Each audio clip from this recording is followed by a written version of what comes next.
बिस्मिल्लाहिर्रहमानिर्रहीम। अस्सलाम वालेकुम नाज़रीन, आप यूट्यूब चैनल देख रहे हैं। मैं इमरान खान हूँ। पंजाब गवर्नमेंट ने अपना कंधा फ्राहम करने की जो है वो ठान ली है इमरान खान साहब के ख़िलाफ़, क्योंकि मैंने आपको बताया था कि इमरान खान साहब के मुकदमात अब तकरीबन ख़त्म होने वाले हैं। आइंदा 1-1.5 हफ़्ता बहुत इंपॉर्टेंट है इसमें।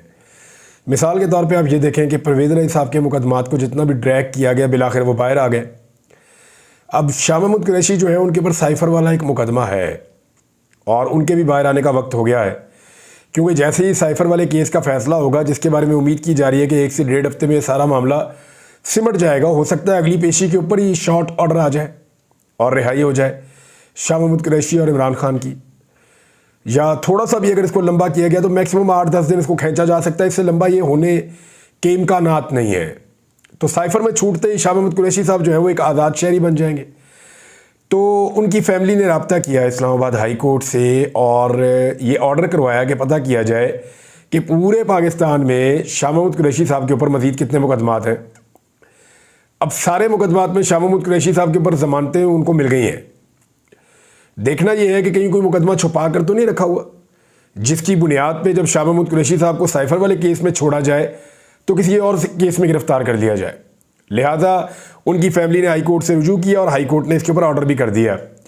ये एक वादे निशानी है और इमरान खान साहब की टीम भी अब तैयारी कर रही है कि पूरे पाकिस्तान में पता किया जाए कि इमरान खान साहब के ऊपर मज़ीद मुकदमात कौन से हैं, क्योंकि 29 तारीख को इद्दत वाले केस का फ़ैसला आ रहा है। सब लोग ये कह रहे हैं कि ये फ़ैसला इमरान खान के ख़िलाफ़ आ ही नहीं सकता। दूसरा जो है वो साइफ़र वाला केस भी लगा हुआ है, उससे एक दिन पहले 28 तारीख को, तो उसके भी उड़ने के इम्कान आते हैं। तो इमरान खान साहब फिर एक फ्री आज़ाद शहरी होंगे। ऐसे में तोशा खाना का एक नया मुकदमा घड़ा जा रहा है, उसमें इमरान खान साहब को अंदर रखने की कोशिश की जाएगी, जबकि पंजाब हुकूमत ने अपना कांधा भी फराहम किया है। आपको पता है इमरान खान साहब अंदर से स्टेटमेंट्स देते हैं, आर्टिकल्स लिखते हैं, उनकी बुनियाद पर एक नया मुकदमा तैयार करने की कोशिश की जा रही है। पंजाब काबीना ने रियासती इदारों के खिलाफ नफरत अंगेज़ बयानियाँ बनाने के इल्ज़ाम में पाकिस्तान तहरीक-ए-इंसाफ के बानी और चेयरमैन और साबिक वज़ीर-ए-आज़म इमरान खान और दीगर के खिलाफ कार्रवाई की मंजूरी दे दी है। वज़ीर इत्तलाआत ने बताया कि इमरान खान मुसलसल इदारों के खिलाफ नफरत अंगेज़ बयानियाँ बनाकर शेख मुजीबुर रहमान बनने की कोशिश कर रहे हैं। उनसे मिलकर बाहर आने वाले भी इसी बयानिए का प्रचार करते हैं, जिस पर काबीना ने उनके खिलाफ कार्रवाई का फैसला कर लिया है। हंगामी प्रेस कॉन्फ्रेंस में बताया कि हमारे लिए सबसे पहले पाकिस्तान है, अगर हम में से कोई नहीं होगा तो कोई फ़र्क नहीं पड़ेगा। होम डिपार्टमेंट इस ज़मन में जल्द इक़दामात करेगा। जहरीली प्रोपेगेंडा मुहिम चल रही है, मुल्क में फैलाया जा रहा है। इमरान खान कह रहे हैं कि उन्हें जहर दिया जाएगा। ये ज़हनी मर्ज़ है जिसका तमाशा पूरी दुनिया देख रही है। उन्होंने कहा ये मसला नहीं है कि अडयाला जेल में उनसे मिलने कौन जा रहा है, मसला ये है कि वहाँ से बाहर क्या आ रहा है। अगर कोई जमात दहशतगर्दी विंग के तौर पर इश्तियाल अंगेज़ी फैलाने में मुलविस हुई तो उसे कानून के मुताबिक देखा जाएगा। अब ये करना क्या चाहते हैं? जो क्रिमिनल प्रोसीजर एक्ट की दफ़ा 196 के तहत कार्रवाई करना चाह रही है हुकूमत इमरान खान के ख़िलाफ़, और यानी इस एक्ट के तहत ऐसा होता है कि सूबाई या वफाकी हुकूमत किसी भी सरकारी मुलाजिम को रियासत के ख़िलाफ़ जराइम के मुकदमात दर्ज करने का इख्तियार दे सकती है। इस कार्रवाई में अदालत को पाबंद किया गया है कि कोई भी अदालत पाकिस्तान पीनल कोड की दफ़ा 295A, 294A, 153A, 108A और 505 के तहत तब तक कार्रवाई ना करे जब तक इन मुकदमात की दरख्वास्त सूबाई या वफाकी हुकूमत की तरफ से इख्तियार कुनिंदा अफसर की तरफ से दायर ना की गई हो। यानी होता यह है कि जब तक हुकूमत परमिशन नहीं देती, इजाज़त नहीं देती, तो इन दफ़ात के तहत जो है वो मुकदमा दर्ज नहीं होता। लेकिन अब सूबाई हुकूमत ने क्योंकि इसकी अप्रूवल दी और ये मुकदमा इमरान खान साहब के साथ उनके खिलाफ दर्ज करके उनको बदस्तूर गिरफ्तार रखने की या हिरासत में रखने की कोशिश की जाएगी। यानी दूसरे अल्फाज में ये है कि पंजाब हुकूमत ने भी अपना कांधा दे दिया है, क्योंकि वो जानते हैं कि इमरान खान बाहर आएंगे तो उनके लिए मुसीबत बढ़ जाएगी। बजट पेश करना है, लोड शेडिंग बदतरीन शुरू होने वाली है। बिजली का वो यूनिट जिसकी बुनियादी कीमत 16 रुपये फ़ी यूनिट इमरान खान साहब के दौर में होती थी, अब जो एक नई डिमांड आई है उसके बाद ये 80 रुपये यूनिट से ज़्यादा हो जाएगी। ये मैं आपको बता रहा हूँ, और ये हर तरफ चल रही है खबर। बहुत सारे लोग ये कह रहे हैं कि 80 रुपये यूनिट के करीब या उससे ज़्यादा बिजली की कीमत होने जा रही है। तो अंदाज़ा कर लीजिए कि कितनी ज़्यादा कीमत बढ़ा दी गई है। अगर इसको देखें भी तो 5 से 6 गुना कीमत, डबल नहीं, 5 से 6 गुना कीमत जो है वो ये हुकूमत जब से आई है वो बढ़ाती चली जा रही है। बिजली और गैस की कीमतें और पेट्रोल की कीमतें, डॉलर की कीमत इनसे कंट्रोल हो नहीं रही। तो ऐसी सूरत हाल में इमरान खान का बाहर आना इनके लिए मुसीबत है। लिहाजा इमरान खान को अंदर रखने के लिए पंजाब हुकूमत ने कहा जी हम भी अपना कांधा फराहम कर देंगे, इमरान खान को बाहर नहीं आना चाहिए।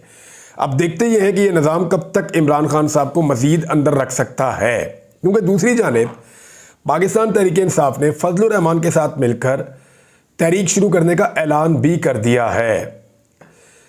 असद कैसर साहब हैं जो मौलाना फजलुर रहमान साहब के साथ लंबे अरसे से राब्ते में हैं। उन्होंने कहा हुकूमत को इन हाउस तब्दीली या नए इलेक्शन के जरिए ख़त्म करने का हमारे पास ऑप्शन है। मौलाना फजलुर रहमान अब दूर नहीं रह सकते।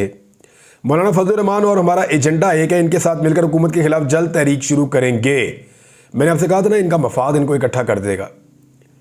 वजह यह है कि फजलुर रहमान साहब का गुजारा नहीं है पाकिस्तान तहरीक इंसाफ के बगैर, क्योंकि उनका नैरेटिव ही नहीं बनता।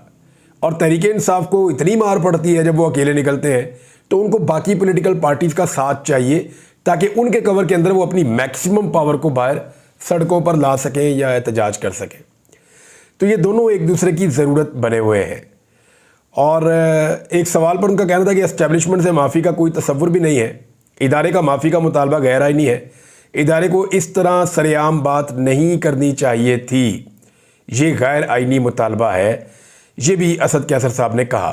उन्होंने कहा मेरे अल्फाज नोट कर लें, नून लीग मजीद हुकूमत में रही तो इसकी हैसियत मुस्लिम लीग काफ से भी कम हो जाएगी।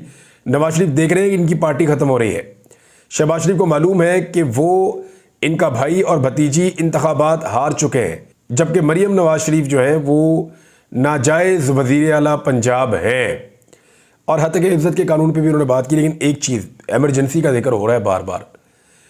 नजम सेठी साहब ने भी ये कहा कि अगर ये सारे फरीकैन जिनमें वो अदलिया को भी गिन रहे थे, पाकिस्तान तहरीक इंसाफ इमरान खान को भी गिन रहे थे, एस्टेब्लिशमेंट को भी, वो कहते अगर ये पीछे ना हटे ना तो फिर एस्टेब्लिशमेंट के पास एमरजेंसी लगवाने के अलावा कोई और रास्ता नहीं रहेगा। लेकिन सवाल ये है कि एमरजेंसी लगती कैसे है। ये थोड़े दिन पहले भी मैंने आपसे बात की थी कि मैं आपको इसके बारे में बताऊंगा। एमरजेंसी मार्शल लॉ ये कैसे लग सकता है और क्या ये पाकिस्तान में चल सकता है, ये सबसे बड़ा सवाल है। पाकिस्तान में जो इस वक्त सिचुएशन है, ये नॉर्मली एमरजेंसी में या मार्शल लॉ में ऐसी सूरत हाल होती है जो पाकिस्तान तहरीक इंसाफ ने फेस किया या पाकिस्तानियों ने फेस किया। मैक्सिमम ब्रूटैलिटीज़ जो किसी डिक्टेटर के दौर में होती हैं वो हमने इस दौर में देखी हैं पिछले 2 साल में। तो इसका मतलब है कि एमरजेंसी लगा भी ली गई तो इससे ज़्यादा जुल्म तो हो नहीं सकता जितना हो रहा है। इसके आगे तो बिल्कुल ही अंधेरा है ना, रोशनी बिल्कुल ख़त्म हो जाएगी। तो जो कुछ भी एमरजेंसी में या मार्शल लॉ में किया जाता है वही चीज़ें अभी हो रही हैं। अभी भी एक शायर गायब है, 11वां दिन हो गया, अभी तक नहीं मिला वो। तो आप इस बात पे आ जाए कि एमरजेंसी लगती कैसे। आइन के आर्टिकल 232 से लेकर 235 तक ये एमरजेंसी से मुताल्लिक है। 3 कंडीशंस ऐसी हैं जिसमें सदर पाकिस्तान एमरजेंसी को अनाउंस कर सकते हैं। देखिए, एमरजेंसी जो अनाउंस होती है ना या वो लगाई जाती है, वो सदर पाकिस्तान की जानिब से इम्पोज की जाती है, उनकी जानिब से लगाई जाती है। अब सदर पाकिस्तान कौन है? आसिफ अली जरदारी। ताल्लुक है उनका पाकिस्तान पीपल्स पार्टी से। अच्छा, आसिफ अली जरदारी ये रिस्क ले सकते हैं। बहुत सारे लोग कहते हैं कि पीपल्स पार्टी क्योंकि एक डेमोक्रेटिक पार्टी है, पीपल्स पार्टी एक ऐसी पार्टी है, जमहूरी सियासी जमात है, वो अपना रिकॉर्ड ख़राब नहीं करेगी। तो मैं आपको बता दूं कि पंजाब में जो माजी में वाहिद गवर्नर रूल अब लगा, माजी करीब में नवाज शरीफ साहब की पंजाब में हुकूमत थी, शहबाज शरीफ वज़ीर आला पंजाब थे, और वफाक में आसिफ अली जरदारी की हुकूमत थी और वो सदर पाकिस्तान थे। तो उस वक्त उन्होंने पंजाब में एमरजेंसी लगाई थी। मैं आपको फिर बता रहा हूँ कि उस वक्त उन्होंने पंजाब में एमरजेंसी लगाई थी। तो जरदारी साहब से आप तवक्को कर सकते हैं कि वो एमरजेंसी लगा सकते हैं। किसी सूबे में भी लगा सकते हैं, गवर्नर रूल उन्होंने अप्लाई किया था ना उस वक्त, सूबे में लगा सकते हैं, वफाक में लगा सकते हैं, हर जगह लगा सकते हैं। तो जरदारी साहब ऐसा कर सकते हैं, उनसे कोई बईद नहीं है। 3 कंडीशंस हैं जिनमें एमरजेंसी लगती है आइन के मुताबिक। एक तो जंग हो जाए पाकिस्तान की, खुदा न खास्ता जंग की सूरत हाल तो एमरजेंसी नाफिज हो जाती है। अंदरूनी खलफशार हो गया मुल्क में, अंदर एक बहुत बड़ी जंग लग गई है तो वो एमरजेंसी नाफिज हो सकती है। वो अगर 9 मई को नाफिज नहीं हुई तो अब तो बिल्कुल ही गुंजाइश नहीं है, अब तो हालात वैसे बिल्कुल नहीं है। या इससे पहले जब दहशतगर्दी बहुत ज़्यादा थी पाकिस्तान में तब भी एमरजेंसी का नफाज नहीं हुआ, तो अब एमरजेंसी का नफाज क्यों होगा लॉ एंड ऑर्डर के मामले पे, ये एक बड़ा सवाल है। जब रोज़ाना खुद कुछ धमाके होते थे उस वक्त भी एमरजेंसी लॉ एंड ऑर्डर की सिचुएशन की वजह से या अंदरूनी खलफशार की वजह से नहीं लगाई गई, और जंग की वजह से एमरजेंसी लगाई जाती है, वो सिचुएशन भी नहीं है। माली अदम इस्तेहकाम कि माशी तौर पे खुदा न खास्ता मुल्क बैंकरप्ट होने जा रहा है, बिल्कुल मईशत बैठ गई है, तो बिल्कुल ये बात ठीक है कि मईशत की हालत बहुत ख़राब है और ये एक जवाब हो सकता है इमरजेंसी लगाने का। तीसरी चीज़ जो होती है वो जो आइन है, आइन की जो मशीनरी है वो काम करना बंद कर दे और अमली तौर पे आइन गैर मौसर होता जाए, तो फिर भी इमरजेंसी सदर पाकिस्तान लगा सकते हैं। लेकिन सदर अगर इमरजेंसी लगाएगा तो पार्लियामेंट से उसकी मंजूरी ज़रूरी है। ये मैं आपको फिर बता दूं कि मामला फिर अवामी मुंतखब नुमाइंदों के पास ही जाएगा। इमरजेंसी के अंदर कुछ इख्तियारात आ जाएंगे, अदालतों के इख्तियारात कुछ इधर उधर हो जाएंगे। इमरजेंसी की वजह से जो बुनियादी हुकूक है इंसानों के वो मुअत्तल हो जाएंगे। ये सारा कुछ ज़रूर होगा, कुछ सख्ती होगी, लेकिन जो आपके पार्लियामेंटेरियंस हैं, जैसे कि आप खैबर पख्तूनख्वा के अंदर अगर गवर्नर रूल लगता है या इमरजेंसी लगती है, तो वहाँ के जो MPAs हैं वो इकट्ठे बैठकर फैसला करेंगे कि वो इसको मानते हैं या नहीं मानते, इसकी ज़रूरत है या नहीं है। और अगर वो कहेंगे कि नहीं है तो फिर वो ख़त्म हो जाएगी। उनकी अप्रूवल ज़रूरी है एक स्पेसिफिक टाइम फ्रेम के अंदर। इसी तरह कौमी असम्बली की, पाकिस्तान के नेशनल लेवल के ऊपर अगर इमरजेंसी आपने इम्पोज करनी है तो फिर कौमी असम्बली की अप्रूवल ज़रूरी है। तो क्या सियासतदान अप्रूवल देंगे? खैबर पख्तूनख्वा हुकूमत तो बिल्कुल नहीं देगी, उनकी वहाँ अक्सरियत है, ताकत भी उनके पास ज़्यादा है। अब आ जाए इस बात के ऊपर कि अदलिया का रोल। अदलिया के बहुत सारे इख्तियारात इधर उधर ज़रूर हो जाते हैं, लेकिन याद रखिएगा कि इमरजेंसी को टर्न डाउन करने के फाइनल इख्तियारात अदलिया के पास चले जाते हैं। अदलिया के पास ये ताकत मौजूद रहती है कि वो इमरजेंसी को गैर मौसर कर दें और उसके खिलाफ फैसला दे दें।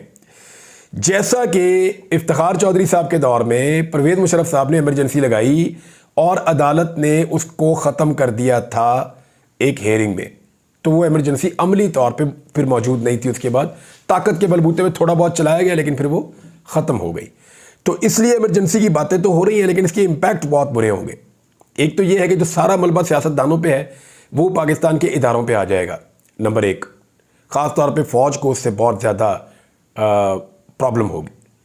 नंबर एक तो ये है। नंबर दो, अदलिया का रोल जो है वो बहुत इफेक्टिव हो जाएगा, सब उस तरफ देखेंगे। नंबर तीन, इंटरनेशनली पाकिस्तान की बहुत सुबकी हो जाएगी और पाकिस्तान को आलमी इदारों से डील करने में प्रॉब्लम्स का सामना पेश आएगा और पाकिस्तान की सारी पॉलिटिकल पार्टीज जो अलग अलग मौक़िफ़ रखती हैं वो सारी इकट्ठी हो जाएंगी। जो एक डिवाइड एंड रूल की पॉलिसी है कि आपस में लड़ते रहें और जो ताकतवर हल्के हैं उनकी मौज लगी रहे, वो ख़त्म हो जाएगी। ये सारों को इकट्ठे होकर बैठना पड़ जाएगा इमरजेंसी ख़त्म करने के लिए। लिहाजा इमरजेंसी के इम्कानात तो हैं, ऐसा नहीं है कि वो इम्कानात नहीं है, लेकिन उसके ज़रिए से 2-3 माह मैक्सिमम काबू और कंट्रोल किया जा सकता है। उससे ज़्यादा जो है वो मुश्किल हो जाएगा। खैबर पख्तूनख्वा ने नाज़रीन एक नई तारीख रकम की है। उन्होंने वफाक से पहले अपना बजट पेश कर दिया है और सरकारी मुलाजमीन की जो तनख्वाहें हैं और जो पेंशन है उसके अंदर 10% तक का इजाफा किया है। तालीम का बजट बड़ा अच्छा दिया, सेहत का बजट अच्छा दिया है। जो तफसीलात आएंगी वो आपके साथ हम शेयर कर देंगे। अली अमीन गंडापुर कह रहे हैं हमारा हक़ हमें दिया जाए, वो अपना हक़ भी मांग रहे हैं। बहरहाल खैबर पख्तूनख्वा हुकूमत ने पाकिस्तान की तारीख़ में पहली मरतबा अपना बजट वफाकी हुकूमत से पहले पेश कर दिया है। आफ्ताब आलम ने ये बजट पेश किया है। कुछ टैक्सेस भी लगाए गए हैं और कुछ अवाम को सहूलियात भी फराहम की गई हैं। नाज़रीन, अली अमीन गंडापुर ने बड़े ज़ोरदार तरीके से अपना मौक़िफ़ रखा। उन्होंने कहा कि 15 दिनों बाद बताऊंगा कि सूबा किसका है, बटन किसका है और बिजली किसकी है। यानी पंजाब से गंदम जाती है तो मरीम नवाज वगैरह ताने देते हैं, बदतमीज़ी करते हैं। टिकटॉक हुकूमत ने जीना हराम किया हुआ, कभी ट्रक रोक लेते हैं, कभी ये करते हैं, कभी वो करते हैं। यहाँ पे किसान से गंदम खुद ख़रीद नहीं रहे असली कीमत पे, जब कोई बाहर से आके ख़रीद रहा है दूसरे सूबे वाला तो उसको भी रोक रहे हैं, भाई वो भी पाकिस्तानी है। अब बिजली बनती है खैबर पख्तूनख्वा में, वो उसके ऊपर रख के अब बात कर रहे हैं। देखिए ये भी अफसोसनाक है। एक्चुअली हम सबको सोचना चाहिए पाकिस्तानी बनकर। गंदम पंजाब में लगती है तो बिजली खैबर पख्तूनख्वा में बनती है, गिलगित बल्तिस्तान में और कश्मीर में बनती है। इसी तरह से बहुत सारी चीज़ें आपकी सिंध में प्रोड्यूस होती हैं तो बहुत सारी पंजाब में और कुछ चीज़ें बलूचिस्तान से होती हैं। अगर कराची जो है वो बहुत बड़ा टैक्स का एक हब है तो पंजाब के शहरों में इंडस्ट्री भी कई जगहों पे लगी हुई है। या आप गवादर की बंदरगाह को मुस्तकबिल का एक बहुत बड़ी अपॉर्चुनिटी के तौर पे देखते हैं। तो इस तरह पूरा पाकिस्तान इकट्ठा रहेगा, एक सोच होगी तो पाकिस्तान आगे बढ़ेगा। सुबाइयत का मसला जब भी शुरू होता है वो प्रॉब्लम क्रिएट करता है। गंडापुर ने कहा कि हमारा बजट जो है वो अवाम दोस्त है और एपेक्स कमेटी इजलास में नहीं बुलाया गया ऐसे मुल्क चलाना है तो हमें मसला नहीं है, ये अली अमीन गंडापुर ने कहा। उन्होंने कहा हम इस्लाहात कर रहे हैं, मईशत को ख़ुद बेहतर बनाएंगे।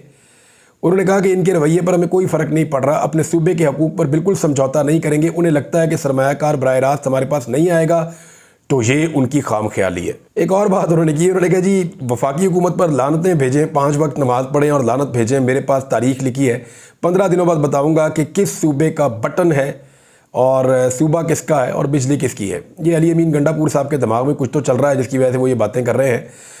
एक दो चीज़ें मैं आपको तो मुस्तफ़ा नवाज़ खोखर साहब एक बहुत बड़ी मुसीबत बन गए हैं इस्लामाबाद के तीनों हलकों में वफाकी हुकूमत और इस्टेब्लिशमेंट के लिए। वजह यह है कि खोखर साहब बहुत साफ साफ कह रहे हैं कि जनाब मैं तो जाकर गवाही दूंगा, मेरे पास फॉर्म 45 मौजूद हैं, वो मैं लेकर जाऊंगा और जाकर अदालत में दूंगा, हलफ भी दूंगा कि जनाब ये बिल्कुल वही फॉर्म 45 है जो 2 हलकों से मैंने हासिल किए थे। तो 3 में से 2 हलकों पे तो मुस्तफ़ा नवाज़ खोखर साहब मुसीबत बने हुए हैं, PMLN के उम्मीदवारों के लिए, PMLN के लिए और इवन धांधली करने वालों के लिए, इलेक्शन कमीशन के लिए भी। मोहम्मद ज़ुबैर साहब ने एक बहुत बड़ा और पोल खोल दिया है। रोज़ाना की बुनियाद पे जनरल रिटायर बाजवा के बारे में हमें कोई ना कोई चीज़ पता चलती है। जनरल बाजवा ये कसम खाते हैं, बार बार कहते हैं, मैंने खुद उनकी एक कॉल सुनी, कहीं पे टेप हुई है, मैंने उनकी खुद कॉल एक सुनी और बड़ी डिटेल में सुनी। वो तो कस्में खाते हैं और बहुत बड़ी बड़ी कस्में खाते हैं कि मैं सियासत में नहीं था, मैं तो बात ही नहीं करता था, मेरा तो कोई किरदार ही नहीं था। अब मोहम्मद ज़ुबैर साहब कह रहे हैं कि जनरल बाजवा ने अपनी पोजीशन सेफ गार्ड करने के लिए मुस्लिम लीग नून की क़यादत को कहा कि मैंने मैसेजिंग ठीक नहीं की, क्योंकि ये मोहम्मद ज़ुबैर साहब जाते थे ना मिलने के लिए बाजवा साहब से, मैंने मैसेजिंग ठीक नहीं की वरना वो 1.5 साल पहले इमरान खान को हटा देते। अब बाजवा साहब बताएं कि वो झूठ बोल रहे हैं मोहम्मद ज़ुबैर साहब। पाकिस्तान में IMF के 23 प्रोग्राम हो चुके हैं जो वर्ल्ड रिकॉर्ड है। अगर IMF और मईशत का लिंक होता तो सबसे अच्छी मईशत पाकिस्तान की होती, मोहम्मद ज़ुबैर साहब कह रहे हैं।